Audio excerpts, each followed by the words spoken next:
तरफ कोई नहीं है, चारों तरफ सूखा पड़ा है, सूखा। 47 डिग्री का टेम्परेचर हो चुका है। आंध्र प्रदेश के अंदर हूँ और एक गांव में जा रहा हूँ मैं भाई। अब हिम्मत नहीं रही भाई चलने की बिल्कुल भी, क्योंकि ना मैं आज 70 किलोमीटर की दूरी थी, जिसमें से 20 किलोमीटर 25 किलोमीटर पैदल चला हूँ भाई। तो वो भी तपती गर्मी में, जहाँ पे 47 डिग्री का टेम्परेचर हो रहा है यहाँ पे। आंध्र प्रदेश के अंदर एक ऐसा मंदिर मिला है जिसका नंदी दिन प्रतिदिन बढ़ता ही जा रहा है। 4 पिलर थे, जिनमें से एक पिलर को उनकी बढ़ती लंबाई के कारण हटा दिया गया। और इस मंदिर के बारे में कहा जाता है कि जब ये नंदी महाराज जब बिल्कुल संपूर्ण पूरे बन जाएंगे, पूरे बड़े हो जाएंगे, तो ये नंदी महाराज प्रकट होकर उठकर भगवान शंकर के अंदर मूर्ति है, स्वयंभू मूर्ति है वो भी। ये नंदी महाराज उठकर माता जी और भगवान शिव को जाकर हवा करेंगे और उस समय पे कलयुग का अंत हो जाएगा। भारत यात्रा में अगर उसी रास्ते से जाना होता है तो उन पुराने लोगों से जरूर मिलता हूँ जो शहर में सबसे पहले मिले। एक मुसलमान से मिलने के लिए इसने हमारे फ्री में बैग सिलाई करे थे। एक यहाँ पे नाई की दुकान है भाई, कल उसने मेरी मालिश करी थी भाई। अरे इधर तो कोई है ही नहीं है। चलो भाई चलते हैं, 11 बज चुके हैं दोपहर के, बड़ी धूप हो रही है। 42 डिग्री टेम्परेचर हो चुका है अभी, और इसके बाद तो बढ़ने वाला है, कम से कम 47 जाएगा। जब युवा साथी यात्रा को रोककर पूछते हैं तो हमारा हौसला डबल हो जाता है। इसी प्रकार मुझे कर्नाटक के 2 लड़के मिले हैं जिन्होंने मुझे नाश्ता भी करवाया और जूस पीने के लिए ऑफर भी किया। इसने नाश्ता करवाया, वो बोली कि भाई मैं अपनी तरफ से आपको खिलाती हूँ खाना, और बहुत बढ़िया रहेगा, मेरा दिल खुश हो गया है आपको खाना खिला के, और आप दोबारा फिर आइए, आपको फिर खाना खिलाते हैं और बैठ के बात करते हैं। अभी हमारे पास टाइम कम है, इसलिए हम जा रहे हैं आगे ना भाई। चलो अब जूस पीते हैं भाई, गन्ने का जूस बढ़िया, मैंगो शेक। लो दोस्तों, बांगनपल्ली जो है ना, वो यहाँ से 28 किलोमीटर की दूरी रह गई है। और ना भाई रास्ते में ना बहुत सारे लोग मिले हैं स्वागत करने वाले। आधे लोगों की तो मैंने वीडियो भी नहीं बनवाई, शर्माते शर्माते थी। आंध्र प्रदेश में प्यार तो बहुत मिल रहा था, लेकिन समस्या सिर्फ भाषा की आ रही थी। अगर हमारी राष्ट्रीय भाषा हिंदी और सब लोगों को आए तो हमें किसी भी राज्य में जाने में परेशानी नहीं होगी। अरे भाई हमारा बहुत दिल खुश हुआ कि भारत का एक नौजवान लड़का भाई इतनी बड़ी यात्रा लेके चला हुआ 3 साल के लिए। भाई बहुत बड़ी बात है, हमसे 1 किलोमीटर नहीं चला जाता, तुम यार इतना किलोमीटर चलते हो भाई, हम तुम्हारे फ़ैन हो गए। दुनिया होगी फ़ैन करे हीरो की, और हम तुम्हारे फ़ैन हो गए भाई। नंबर लिया, बहुत दिल खुश हुआ मेरा भाई, और उनका उससे भी ज़्यादा। हर्ष पंडित हरियाणा से पूरे भारत की यात्रा कर रहे हैं। सनातनी हर्ष एक यात्रा लेकर चले हैं जो कि संस्कृति बचाने के लिए है। हमें अपनी संस्कृति पर गर्व करना चाहिए। इसी बात को लेकर स्कूल, कॉलेज, यूनिवर्सिटी में लेक्चर कर रहे हैं। 47 डिग्री के इस टेम्परेचर पे हमें एक छोटा सा हनुमान जी का मंदिर मिलता है, जहां शुमशान रास्ते पर आगे पीछे कोई नहीं है। गर्मी ज़्यादा लगने के कारण और 30 किलो का वजन उठाकर हमें काफ़ी दूर पैदल चलना है, इस कारण हमें कुछ आराम की ज़रूरत है। भाई मैं हनुमान जी के चरणों में ना प्रणाम करने के लिए आया था, पर भाई यहाँ पे ठंडी ठंडी हवा ऐसी चल रही थी, मेरा मूड बन गया सोने का। मैं ना थकावट से बहुत ज़्यादा चूर हो चुका। आग की तरह जल रही इस धरती पर हमें 47 डिग्री के टेम्परेचर पर सोना पड़ा। लो अभी दोस्तों, यहाँ से यागंडी रह जाता है 3 से 4 किलोमीटर भाई। ये यहाँ का माहौल है, माहौल बहुत शांत लगा भाई मुझे, ठंडा ठंडा सा माहौल लगा है बिल्कुल। ये देखो सारे के सारे कैसे देख रहे हैं मेरे तरफ। 70 किलोमीटर की दूरी थी, रात हो गया भाई, और अभी ना 2 किलोमीटर और बाकी है। ये रहे मेरे दोनों बैग भाई। अब हिम्मत नहीं रही भाई चलने की बिल्कुल भी, क्योंकि ना मैं आज 70 किलोमीटर की दूरी थी, जिसमें से 20 किलोमीटर 25 किलोमीटर पैदल चला हूँ भाई। वो भी तपती गर्मी में, जहाँ 47 डिग्री का टेम्परेचर हो रहा है यहाँ पे। चलो देखते हैं वहाँ पर मठ खुला मिलेगा या नहीं मिलेगा। दिमाग ख़राब हो गया, मुझे नहीं लगता कि आज मेरी यहाँ पे मदद होगी या नहीं होगी, पर देखते हैं, ट्राई तो करेंगे, इतनी दूर आए हैं तो। अगर वहाँ पे मदद नहीं हो तो मुझे 4 किलोमीटर फिर वापस आना पड़ेगा, और 6 किलोमीटर फिर पीछे जाना पड़ेगा दूसरे शहर के अंदर। वहाँ पर लॉज देखा था मैंने, वो लॉज लेना पड़ेगा भाई, क्या करेंगे फिर। और यहाँ पर नहीं तो फिर यहीं पर कहीं ना कहीं एडजस्टमेंट करके सो जाऊँगा मैं। ये ज़िंदगी है मेरी। और दोपहर में भी मैंने यार मंदिर में एक शमशान रोड के ऊपर हनुमान जी का मंदिर था, हनुमान जी ने मुझे साया दिया यार अपनी छत पे, बहुत अच्छा लगा यार। सोया तो मैं सिर्फ 15 मिनट हूँ, बाकी देर तक तो मैंने मक्खियाँ ही मारी हैं वहाँ पे, क्योंकि मक्खियाँ ज़्यादा थी वहाँ पे। हम रात को एक आश्रम में रुके जहाँ पर लोगों की शक्ल मैंने अभी तक नहीं देखी थी। तूफान, आंधी, बारिश और साथ में बादलों में बिजली खड़क रही थी, जिसकी चमक के कारण हमें इनके चेहरे थोड़े थोड़े दिखाई दे रहे थे। इनके चेहरे दिखे तब जाकर इनके साथ जान पहचान हुई। इन्होंने खाना, रहना, सब कुछ चीज़ों की सुविधा दी, लेकिन सारी रात बिजली खड़कनी नहीं रुकी। यहाँ पे एक ऐसा नंदी है जो कि पर डे ग्रो कर रहा है भाई। यागंडी के अंदर हूँ, आंध्र प्रदेश के अंदर। यहाँ पर मैं आपको अलग अलग चीज़ें दिखाने वाला हूँ। ये जगह बहुत ज़्यादा फेमस है, चारों तरफ पहाड़ दिखाई देते हैं भाई।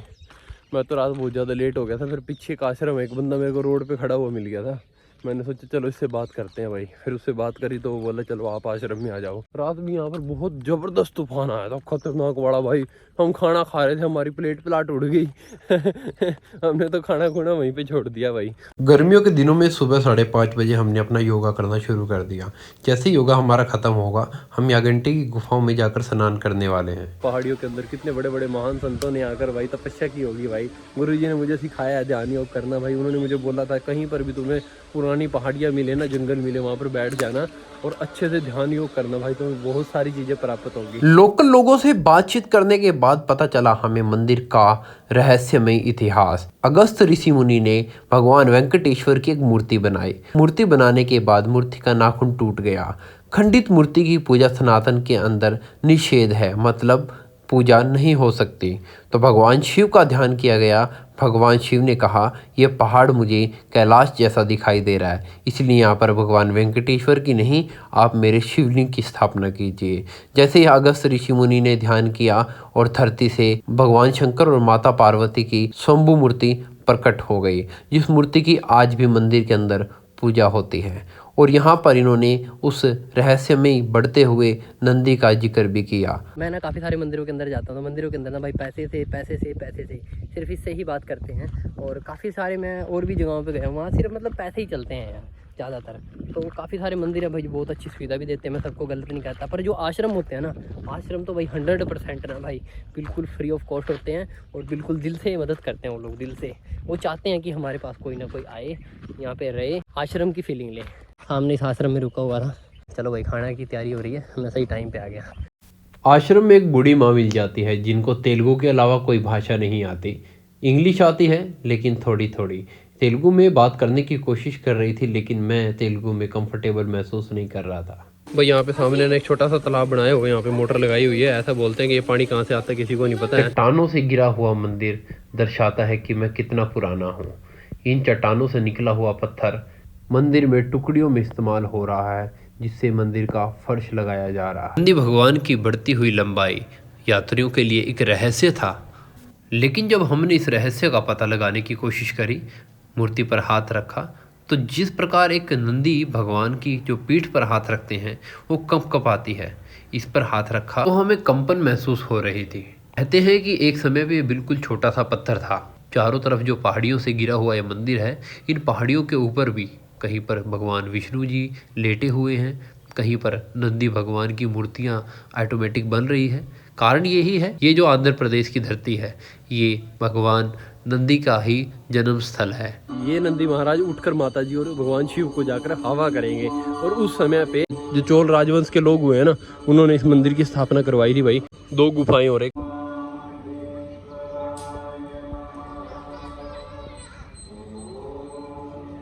इससे बड़ा एक और तालाब है भाई। और एक और बताऊँ बात, मैं ये सामने आप ये पत्थर देख रहे हो ना, इसमें भी नंदी महाराज की मूर्ति ना ऑटोमेटिक बनती जा रही है। अब आप यकीन नहीं मानोगे, कहोगे कि यार पत्थरों में से ऐसे कैसे मूर्तियाँ बननी शुरू हो जाएंगी।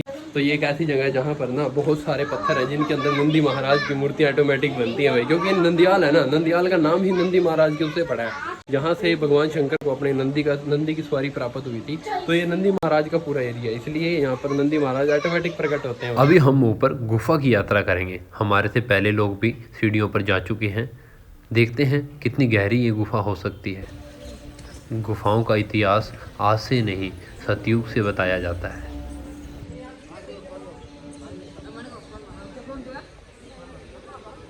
कुछ लोगों को मैंने देखा तो कुछ लोग ध्यान कर रहे थे, कुछ फ़ोटो खींचने में बिजी थे, लेकिन ये जगह सच में ध्यान करने योग्य है। हमें सीढ़ियों के ऊपर से भी मंदिर का नीचे का व्यू दिखाई दे रहा था, और सामने वो नंदी महाराज जो कि स्वयंभू प्रकट हुए हैं वो भी दिखाई दे रहे हैं। ऊपर से नीचे का नज़ारा काफ़ी देखने लायक था। ये देखो भाई सामने यार कितनी ज़बरदस्त गुफा है भाई। मैं तो ज़िंदगी में पहली बार देख रहा हूँ और यहाँ से ना कुछ स्मेल अलग सी आ रही है। चिड़िया, कबूतर और काफ़ी सारे पक्षी बैठने के कारण कुछ अलग ही स्मेल आ रही थी।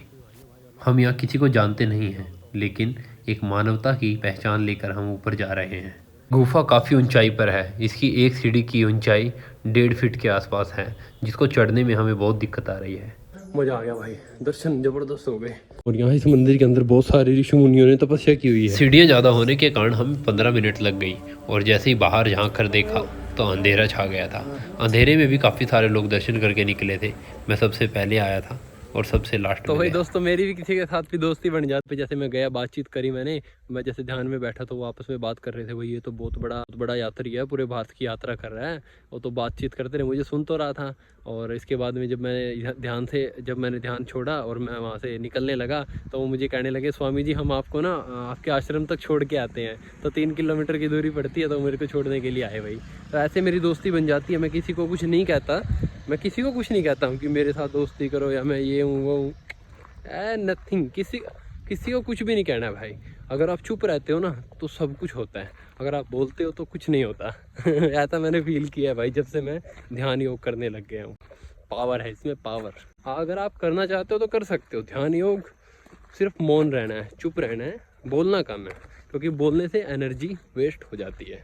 उन्होंने मुझे बोला है कि सुबह 5 बजे आप आ जाना, यहाँ पे कोई नहीं मिलेगा, वो आराम से ध्यान करना और वीडियो भी शूट कर सकते हो।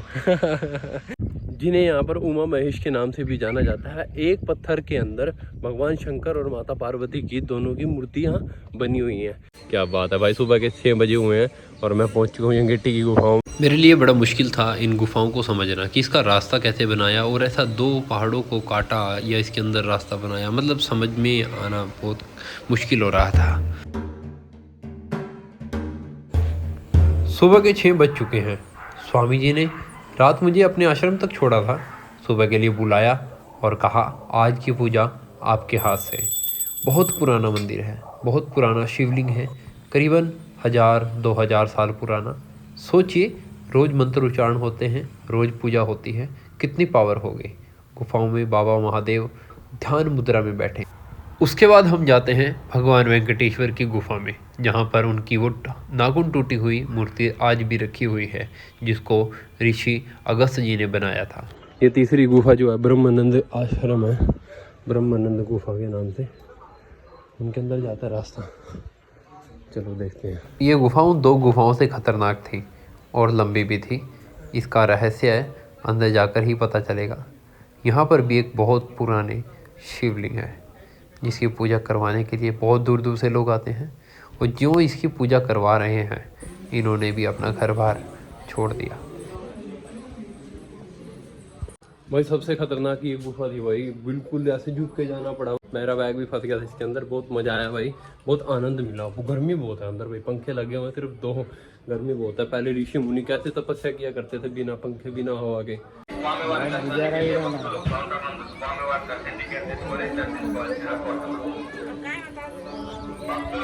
ये आ गई भाई, वो भिवानी की बात कर रहा था मैं, ये आ गई। हम चाय पियेंगे आज इससे भिवानी की। एक और गजब चीज़ दिखाई भाई, ये देखो भाई, ये तो हॉल दिखाई दे रहे हैं ना आपको। इनके बीच में देखो भाई गणपति महाराज की प्रतिमा बनी हुई है। देखो सूंड दिखाई दे रहा है, आंखें दिखाई दे रही, मुकुट दिखाई दे रहा है और 4-5 हाथ दिखाई दे रहे हैं। बाहर बारिश चल रही है। कल तूफान आया था, बिजली खड़की थी और आज बारिश शुरू हो गई। ये सामने वही लड़का जो मंदिर में मिला था। माता जी ने बहुत अच्छा भोजन बनाया है। बाहर बारिश चलने के कारण हमें अंदर आकर अंधेरे में खाना खाना पड़ा। ये देखो भाई, एक और गजब चीज़ दिखाने वाला हूँ। पत्थर के अंदर बजरंगबली जी महाराज की मूर्ति बनी हुई है। ये देखो, आप अगर ध्यान से देख सकते हो तो देखो, ध्यान से देख सकते हो तो देखो भाई, ये देखो भाई, ये देखो बजरंगबली का मुकुट बना हुआ है, ये मुंह बना हुआ है, छाती बनी हुई है, टांगे बनी हुई हैं, ये उनकी पूंछ बनी हुई है, दिख रहा है आसानी से। और सामने अगर आपको दिख रहा होगा ये नंदी महाराज दिख रहे हैं। यहाँ पे नंदी बहुत ज़्यादा हैं, और भी मैं दिखाऊंगा आपको। और एक और दिखाता हूँ मैं, नंदी का मुंह दिखाई दे रहा है। देखो ये नंदी महाराज का ऊपर, पत्थरों के ऊपर ना नंदी महाराज की एक और प्रतिमा बन रही है। ये वीडियो यहीं तक थी। अपना भारत, अपनी संस्कृति, इस पर हमें गर्व होना चाहिए। इस वीडियो को ज़्यादा से ज़्यादा शेयर करें अपने उन दोस्तों तक जो यात्रा करना चाहते हैं। अपने देश के गौरव इतिहास का उनको भी पता चले। जय श्री राम, हर हर महादेव, भारत माता की जय।